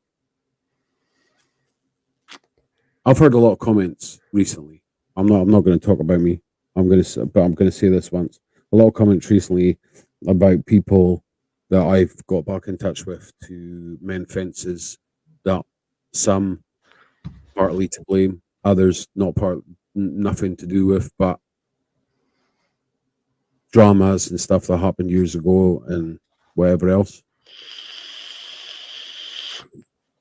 And a lot of people thought that I was an arrogant person, that I was You are. doing what I was doing to make money, that I'm this and that or whatever. I am the way I am, and that is that. I say things that I don't entirely mean because it's just the way I say things. And if people don't like it, I don't give a fuck, but I do care. And that's the thing. And we'll find more on that next week. I don't think I could do it. Are you doing it? But Yes. we'll play after. back to the job in hand. What is next for Dan? What is next for you and Tina? What do you want in the next 10 years? Where do you want to be? What do you want to be doing? I want to get back into work. I want to stay in my job, keep my mental health stable, and I want to get that 2-bed house for me and Tina, and just start fresh with me and Tina. And as you said, if someone comes along, they come along. But now is the time that I find myself again and get back to the person I should be.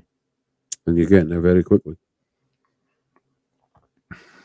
Because you've got a whole fucking world of people that are there.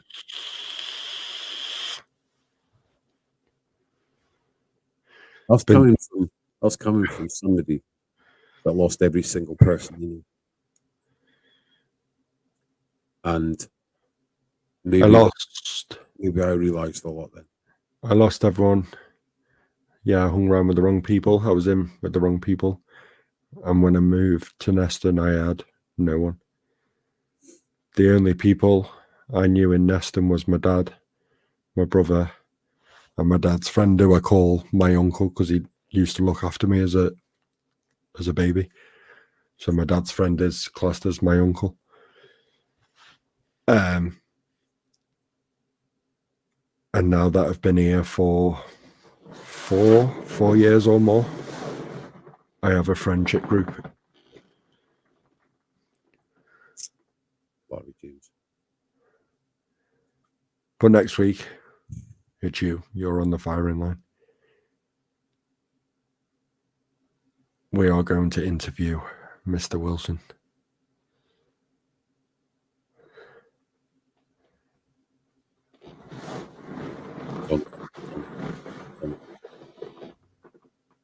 And we're going to find out what a life of Wilson has been. There ain't enough time in a life for that shit. Like. So we'll be starting about 10 o'clock in the morning.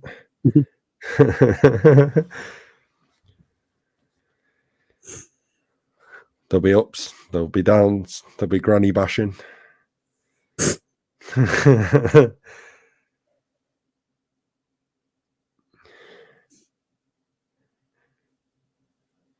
But it's gonna be another long, deep night. Lady boys. Fuck. Oh. Is this like a no holds barred thing? No Wednesday night there's no hold bars. So next week, 8:30 again. We will flip the cameras like this, and we will be interviewing Mr. Wilson. I might sit here for that one. Because every week he's gone out and he's interviewed people and he gets to know the depths of everyone else. So I think it's about time we all know the life of Mr. Wilson. I can tell you how deep he goes if you want.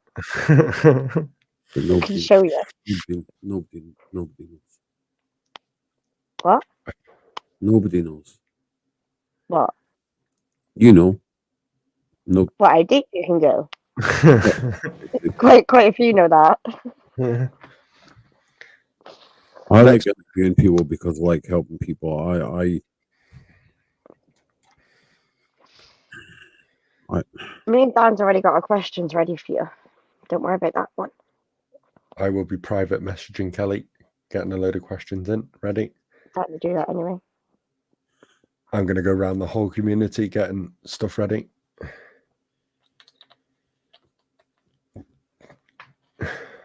So 8:30 next week. Cracking pictures. I don't need that. But this what I mean. You make it about everyone else and try to make sure everyone else is all right. So as a community, it's now our turn to find out about you and be there for you.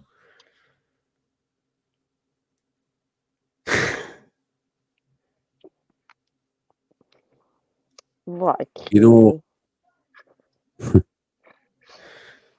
know, next week.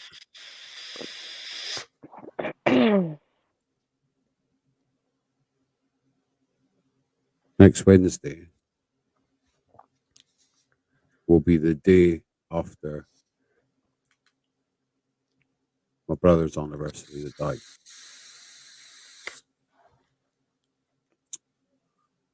It's a lot of stories.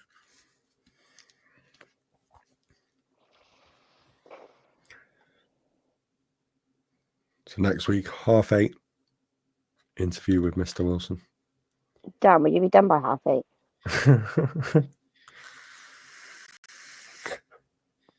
Because you're doing fireworks.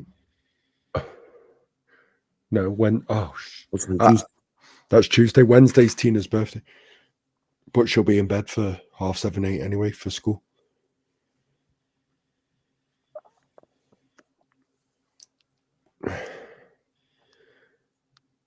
I'm not Oh, even shit. sure these comments. Well, I want to know about the life of those. It's going to be deep. It's going to be emotional. A bit like tonight.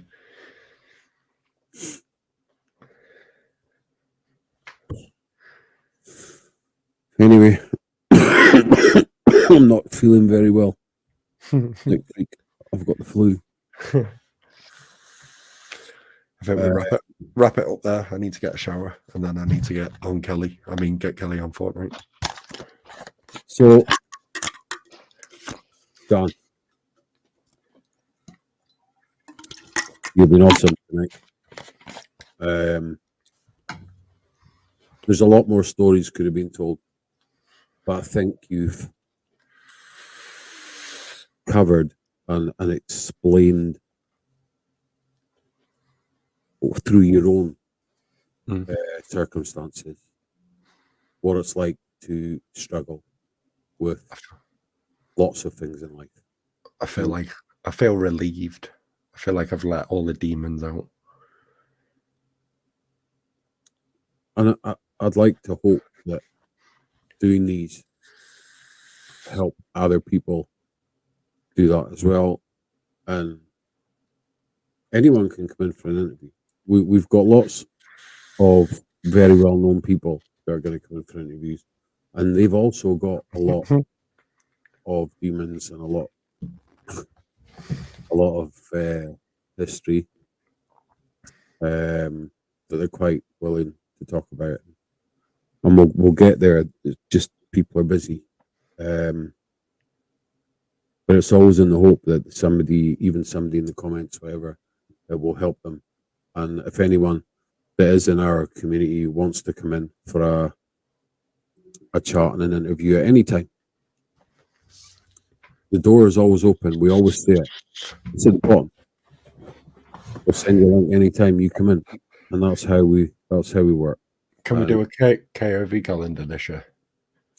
I'd love to do a KOV calendar. One of these? No, I think we'll make new pictures. I'll stick it in my bum crackers time. Yeah, good do that. I think we'll make a calendar though. I think James, Deke, Kelly, Kelly, Shelley and Sean, they can be February for Valentine's.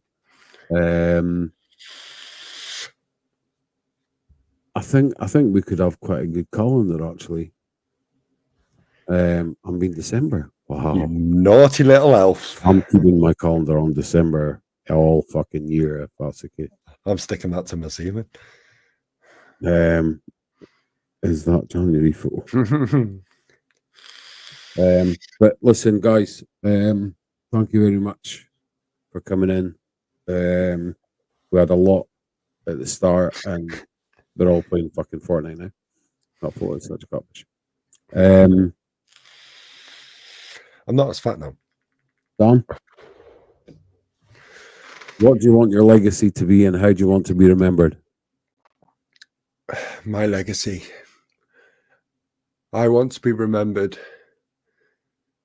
for the guy that will always care and to be the best dad that I can be. And I want to be remembered as the guy that'll always put a laugh and a smile on people's faces, no matter what the situation is. I know straight off the bat how you can do that. Get naked. Never change. Just be who you are and do the things that you do. And you can see all around you in all the places that you go how much you're appreciated. I told you I always wanted to be a clown, and then my mum comes in with it. Get to bed, mother. You're a great dad. And I'll get to bed. I'm waiting for photos.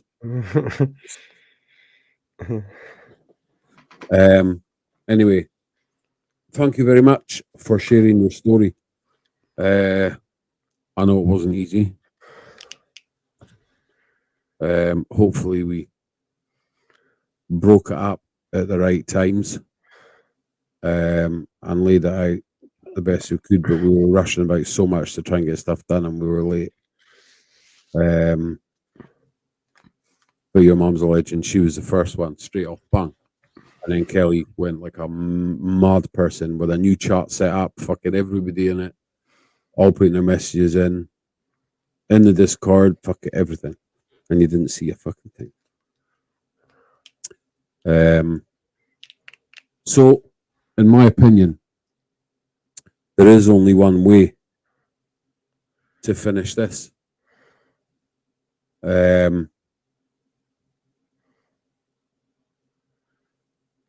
Because Don always does it his way. So I think I'm going to have to do this one my way. Let me mute.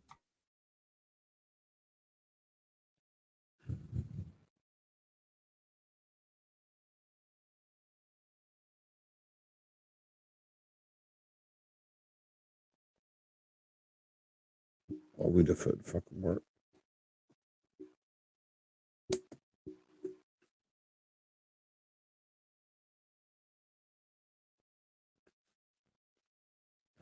Give me 2 seconds. 1.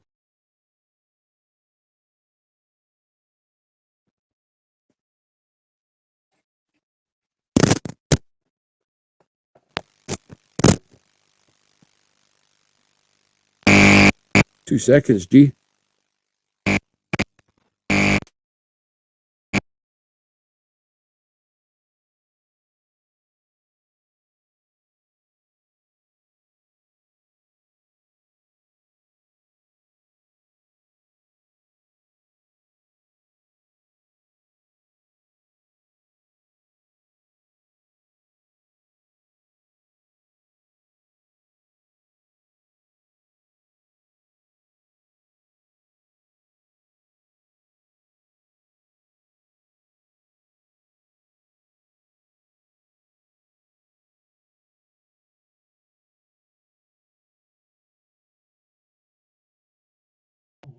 The end is near, and so I face the final curtain.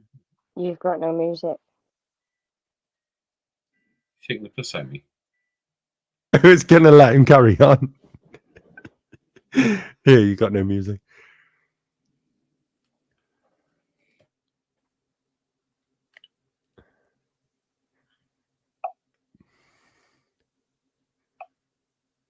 I was going a cappella, man.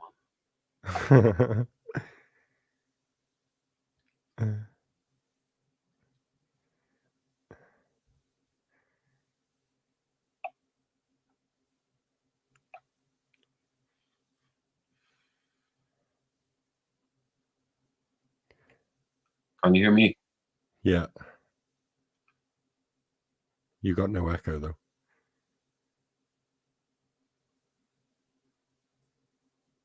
Can you hear it now? Yeah, no echo though. It sounds like you're in an empty room.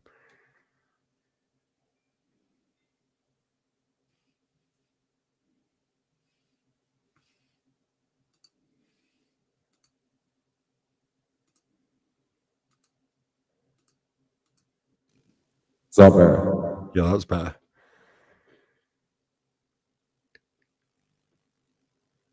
Tell me when we've got music. No music. Yeah, we have. And now the end is near, and so I face the final curtain. My friend, I'll say it clear, I'll state my case, of which I'm certain. I've lived a life that's full. I've traveled deep on every highway and more, much more than this. I did it my way. Never walk alone. Regrets, we've had a few, but then again, too few to mention. We did what we had to do and saw it through without exemption. I planned each charted course, each careful step along the byway, and more, much more than this. I did admire.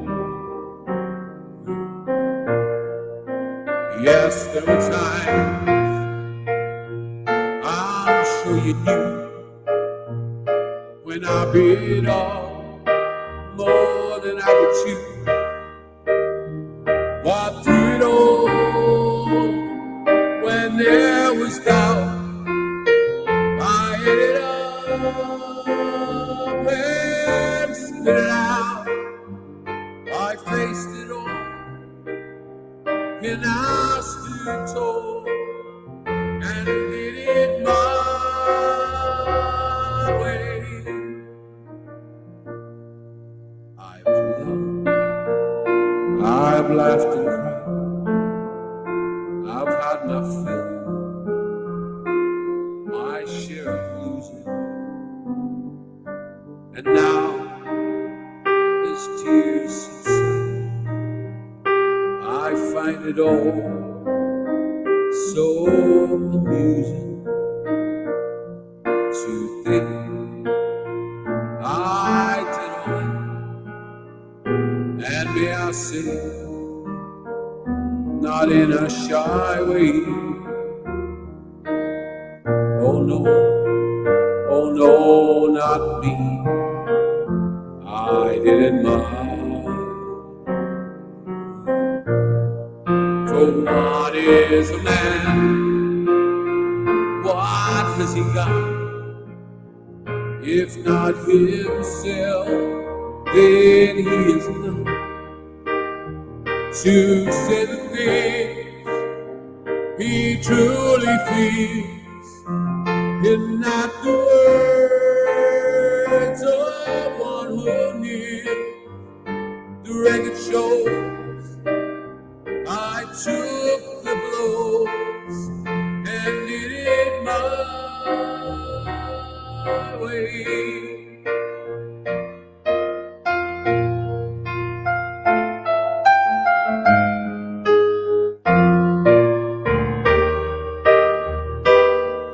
Then he is not to say the thing he truly feels, and not the words of one who knew. The record shows I took the blows and did it my way.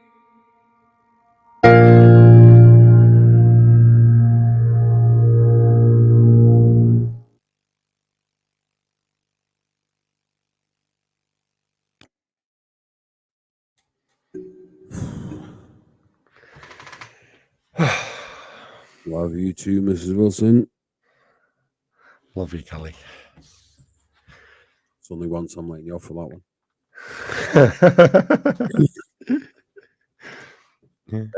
So that is us for tonight. A massive thank you to Dan for bearing all, and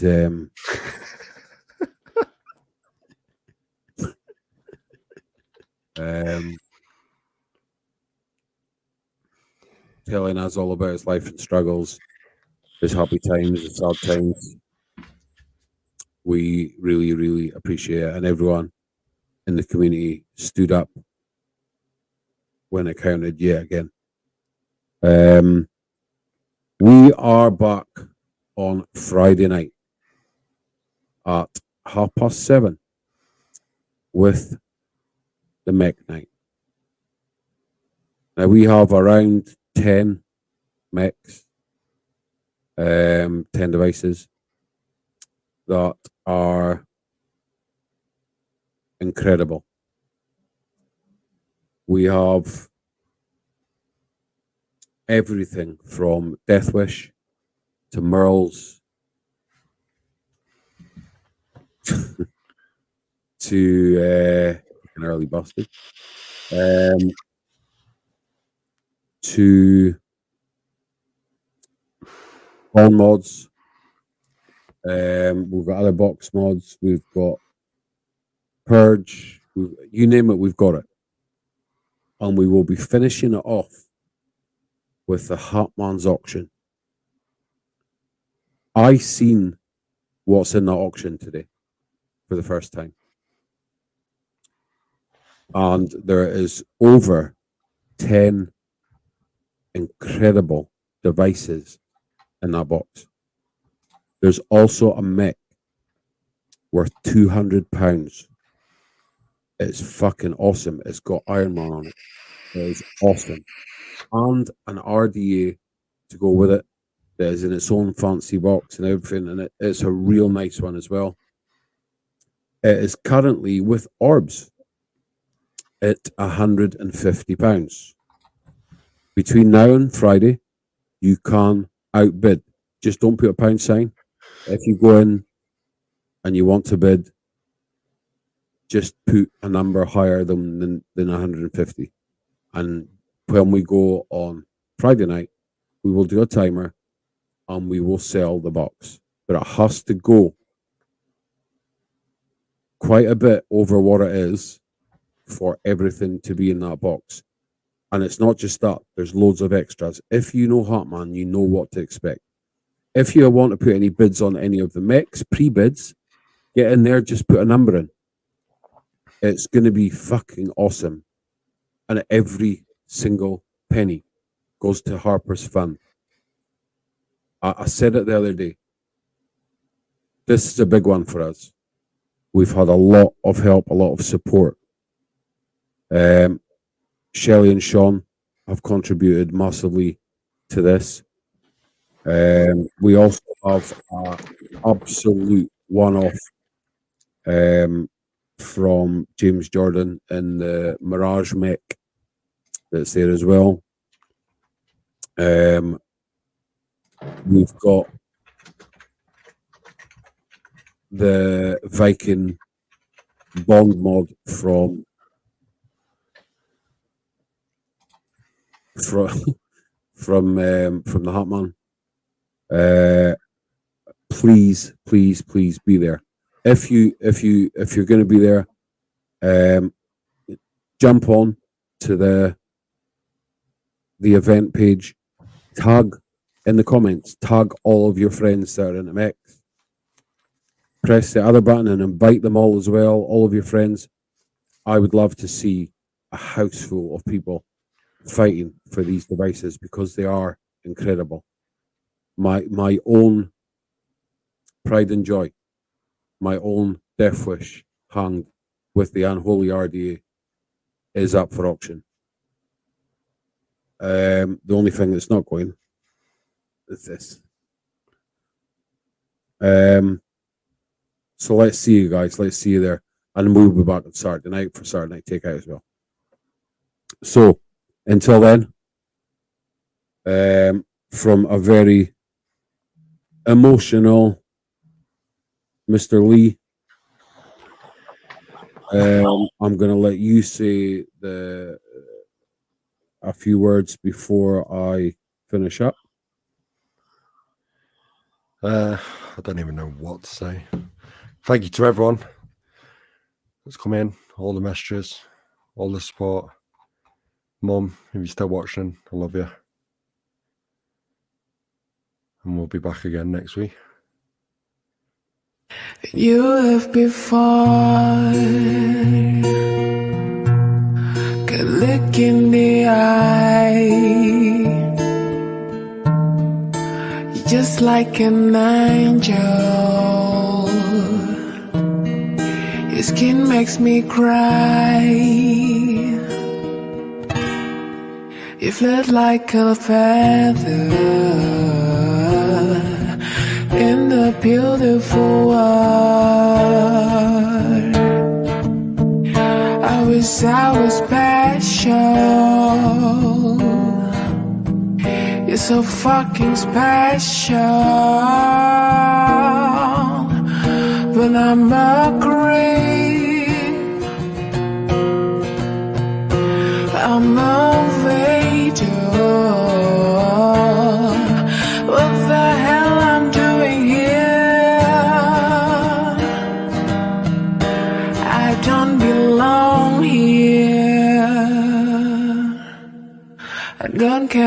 heart. I won't have control. I want perfect body. I want perfect soul. I want you to notice when I'm not around. You're so fucking special. There we go, guys. I give you Daniel, Ian, Lee. If you're watching this back on repeat, make sure you subscribe to the YouTube. And it is a massive, massive, massive thank you. And for me, I love you all. And it is a massive, very emotional good night from him. I don't even know what to say. Go and take care of yourselves. Is that because your mum's there? Go fuck yourselves. Who is that fucking baby? Look how ginger I was, man. Never change. Little Tina. Take it easy, guys. We'll see you soon. See you on Friday. Don't be late. 7:30 on the dot. We're going for it and we're going big. For a community. Let's stand up on Friday. And let's do Harper's Fun Proud together.